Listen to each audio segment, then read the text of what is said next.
Hello, it's Amy, and I'm here with A Search for America by Frederick Philip Grove.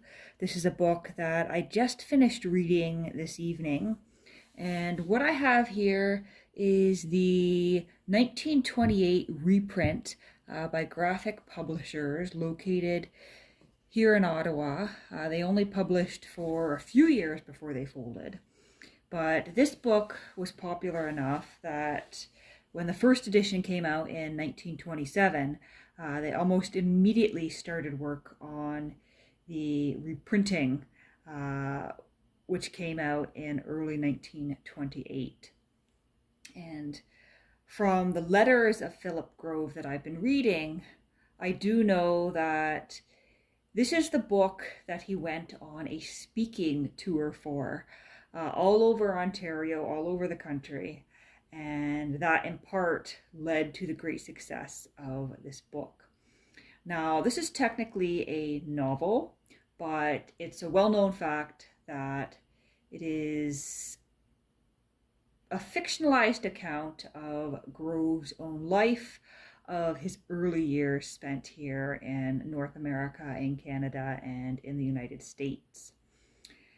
He takes us from his arrival in Montreal, where, as he explains, him not knowing much about the continent and not really understanding what he wanted out of his life or out of his experiences yet. He didn't even stay to look around in Montreal. He went straight from the ship, he disembarked the ship, got on a train, and went directly to Toronto. And in Toronto, even though, he had these fine trunks of clothes, he had money, he knew that those resources were quick running out and that he had to make a go of it somehow.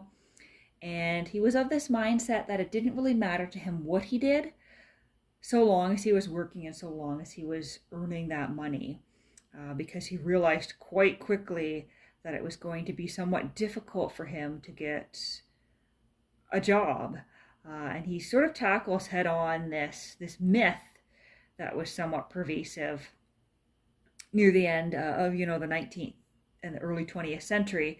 This myth that Canada and the United States were lands of unlimited opportunity, and that you could step off the boat, so to speak, with no connections and no plan, and just be successful. Because that was sort of what was fed to people as tourism propaganda. And he arrives and finds out pretty quickly that that's not true, and he's going to be earning much less than he thought. And being someone of education, there's almost a barrier for him to some of these jobs that are readily available. Because although he has what we would nowadays call, a liberal arts education that he got in Europe, because he was raised to be, a wealthy man's son who would go into business in Europe, but his father died, leaving him without money. He realizes that he's at a bit of a disadvantage because he's never trained in anything, and he doesn't have the experience that someone of the working class would have, growing up and working as a teenager. And so he's turned away from jobs that young men and boys who are teenagers would be able to get and to earn more than him at, that he's unable to get because he has no experience.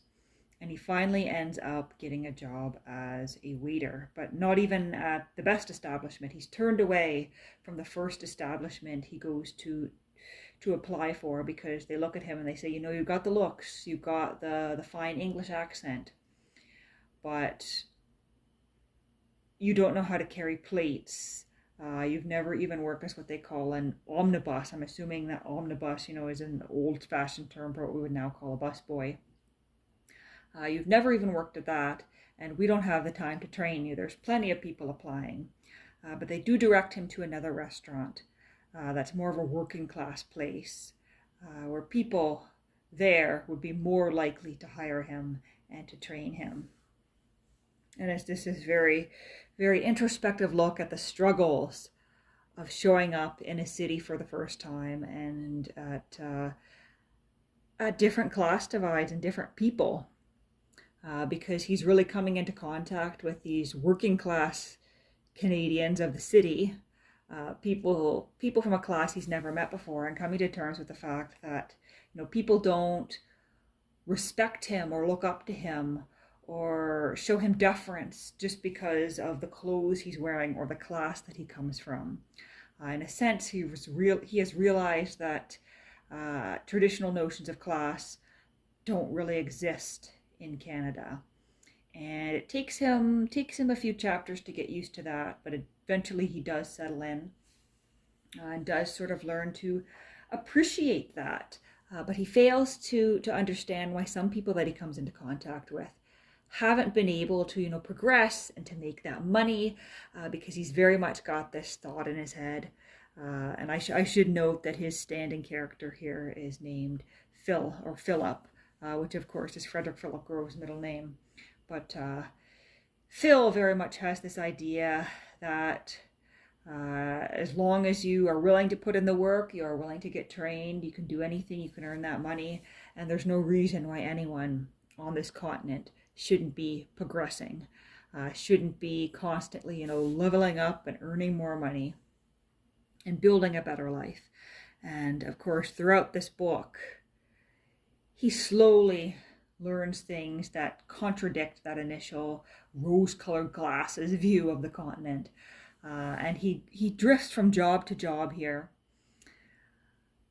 referring to himself at times as a book salesman, a door-to-door salesman, that sort of thing. He gets wrapped up in a couple of bad scams, claims to be entirely ignorant of them, thought that what he was doing was okay, goes from a door-to-door salesman to being a vagrant, and then what he refers to as a hobo when he meets a man who's willing to show him how to ride the rails and who's willing to be his partner when they go out to look for farm labor. He works as a thresher in fields during harvesting time, ends up down in, I think, North Dakota, spends some time down in the States wandering about, moving about. And really part of it is just him wanting to experience things, wanting to experience the country, wanting to experience the land. But it also seems to be this indecision. He doesn't really know who he is or what he needs to be doing. And so because of this, he really has no plan and he's just drifting.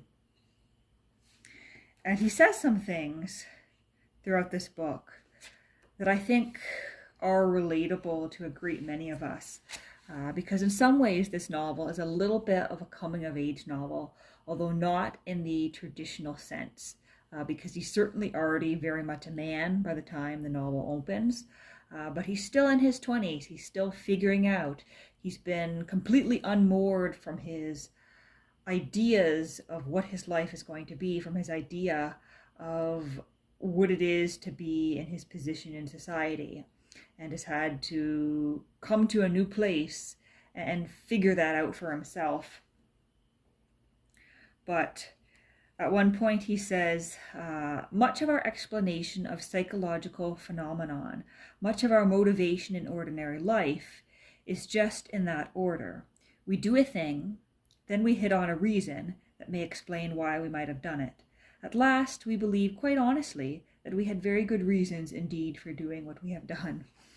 Because he's talking about this traveling, this aimless wandering almost,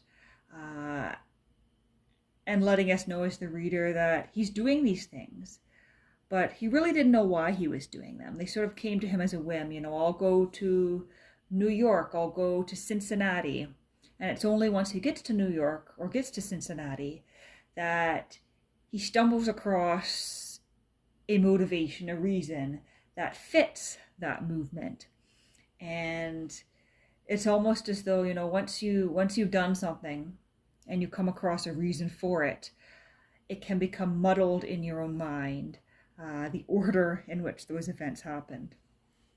And sometimes you put a narrative to your life that really wasn't there at all. And so maybe in some ways that's a warning for this whole novel.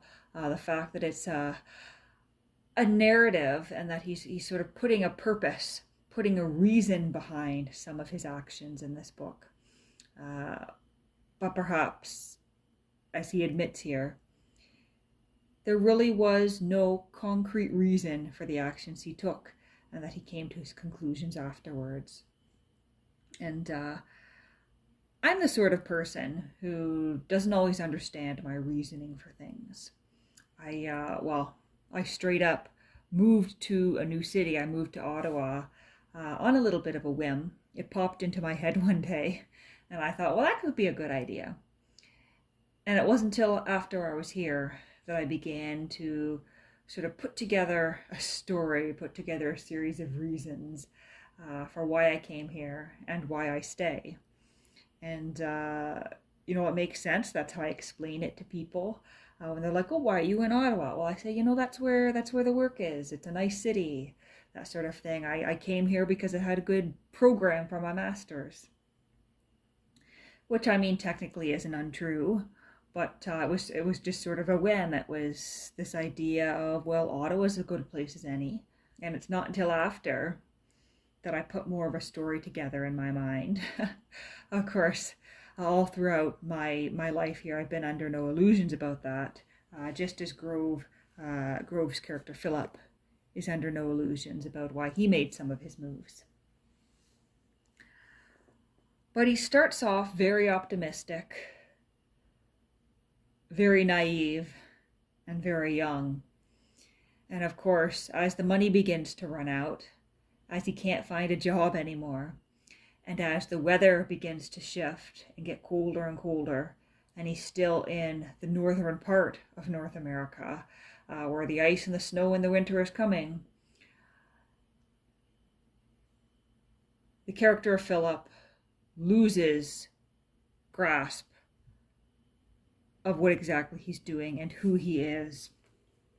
And there's a line here I liked. I wrote it down as well. It seemed a trifle, but something had gone wrong, had not worked out. I had lost a thread leading out of the past into the present, a guiding clue. And I just love that picture, this idea that, our life is a thread that we're following along. It's this tapestry we're weaving, perhaps. And everything is fine as long as we can see where the threads come from and see or have some sense of where the threads are going.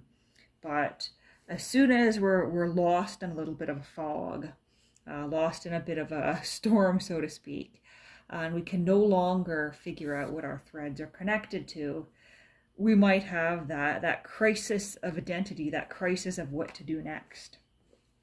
And so I quite enjoyed reading that as well.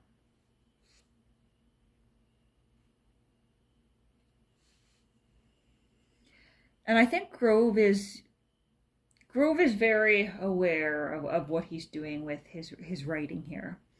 Because although it is a novel, and although it is biographical in some senses, he definitely is pointing out to us as the reader that biographical, yes, but definitely still fiction. Because we have lines like this one here, which is on page 80 here. Truth is not necessarily so much a matter of often disgusting detail as it is a matter of atmosphere. And that's when he's talking about working as a waiter in a restaurant in Toronto, where he's hinting at some of the crass things, potentially criminal things, that might be going on within this restaurant and in the lives of the people that he's working with in this restaurant. But rather than tell us about them in detail, he's just letting us know that he's created the atmosphere. And that atmosphere, this idea that atmosphere is more important than detail, disgusting detail, but detail of any kind, I think is definitely evident throughout the book. Because there's some scenes where you're like, did it really happen that way? Probably not. This is probably heavily fictionalized. But he's written the scene in such a way that it serves the purpose and creates the atmosphere that I think he's looking for. And I think he does a good job throughout of drawing some conclusions, making it really introspective in a way that he perhaps didn't do in his memoir, A Search for Myself, because he's trying to take less of a personal view here and more of a societal view. So for instance, at one point he starts to talk about the idea of what I would call a pension or a social security net. He's working with this old man who's a busboy. They refer to them as omnibuses in this book here. This old man who's an omnibus, who's been at that job for 20, 30 years, never been able to move up to the role of a waiter. And Philip says to somebody else, why don't they retire this guy? Give him a small pension, retire him, let him rest. And the waitress, the waiter, whoever it is, looks at him and says, that sounds a bit like socialism. We don't do things that way here. And he sort of has this moment where he's like, yeah, I guess that is. I didn't realize I was talking about socialism, but I suppose I was. Not that I would particularly call Frederick Philip Grove a socialist, but I think I do see hints of some of the movements that were beginning to happen in Canada around the time of the late 20s, 30s, 40s that led to the creation of the social safety net, social security, pension programs, unemployment insurance, and that sort of thing. Because Grove certainly makes a strong personal anecdote and a strong case for that sort of thing. But at the same time, he's taking head on this myth about what it means to come to North America, to come to America, as he refers to Canada and the United States here. This idea that was pervasive at the time that he was writing, and certainly pervasive at the time that he showed up in America. This myth that you could step off the boat from anywhere in the world and immediately find work and immediately be successful. You didn't need to have a plan. There were just so many opportunities that you could become wealthy right away and be able to send money back home to your family. And he meets dozens of people throughout the novel who seem to have had that illusion and found that it simply wasn't true. People who struggled to find work, people who struggled to find shelter, people who did find work, but never were able to make more than enough to survive and weren't really able to send money back or weren't able to purchase the farms they wanted for themselves. Because some of these myths about the America simply weren't true when you got here. And he also touches on this idea of race. At one of his jobs, he meets this man, Ivan, who, as I recall, is from Russia or somewhere in Eastern Europe. And Ivan is one of the best workers on the crew, and yet he struggles with the idea that his children won't be accepted in this country as equals, and with the idea that, people hear that he doesn't speak perfect English, people see in some ways how he looks, and he is immediately judged and sort of pushed out of society as an other. Although he says something along the lines of, America is a good place to work, but it's not a great place to live. And he's referring to the United States at that point. But I think Grove is also implying that the same thing would be true of Canada. And he sort of faces this head on in the book and recognizes that depending on where you come from as an immigrant, you are going to have it easier or more difficult than others who perhaps blend in, so to speak.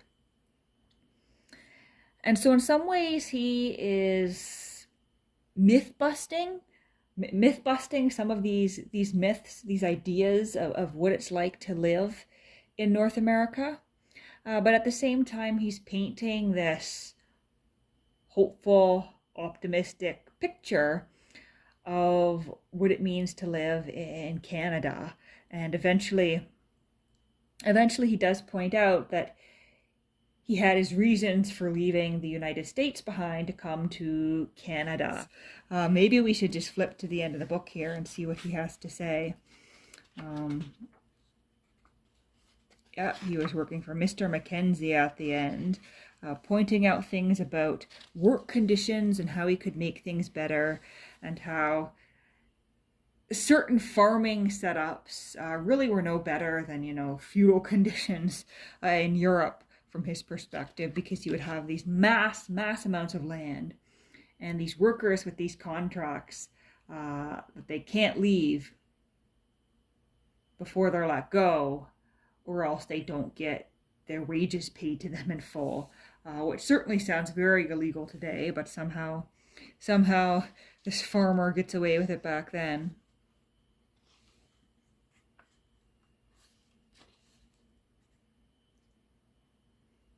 Yeah, he's saying after 27 years,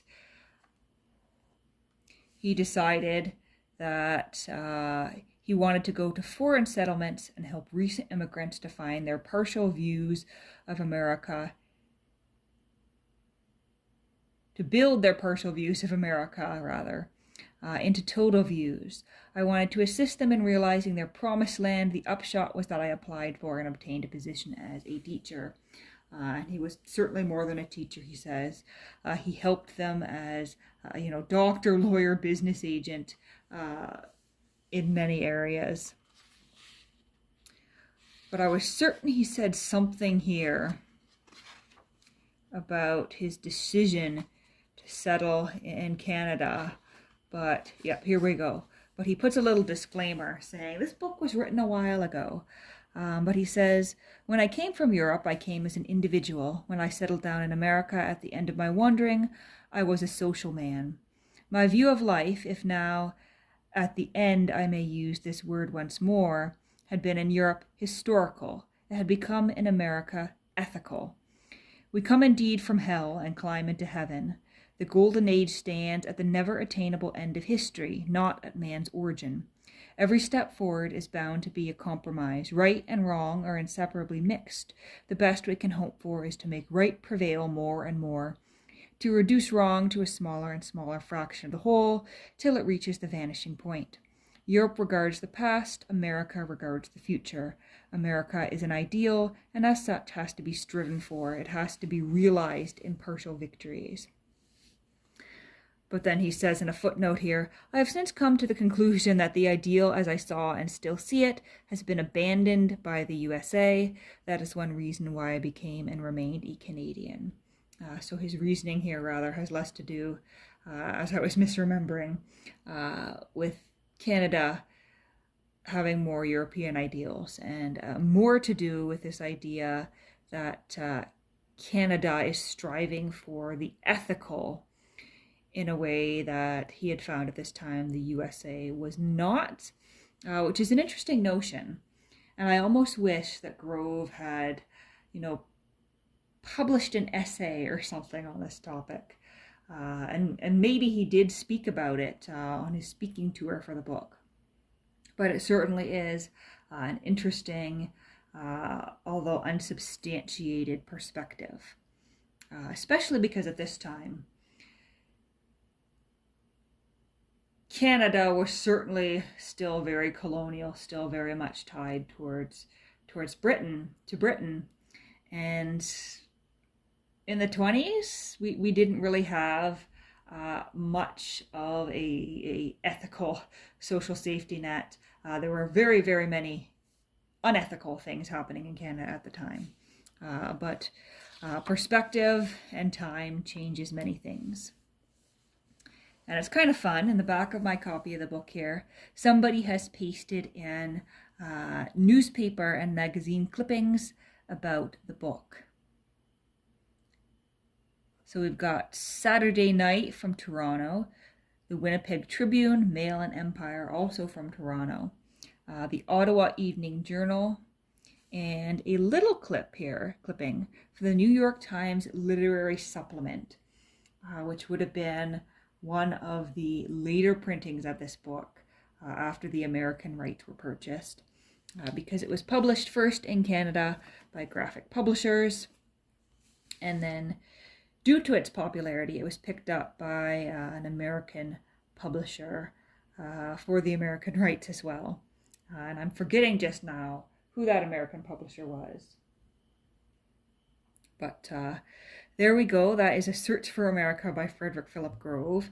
Highly entertaining, really interesting just to follow his journey and his path through all these different jobs and through his discovery of a vast part of what I would call the southern part of central and eastern Canada, and the northern part of the United States, through New York and out west that way.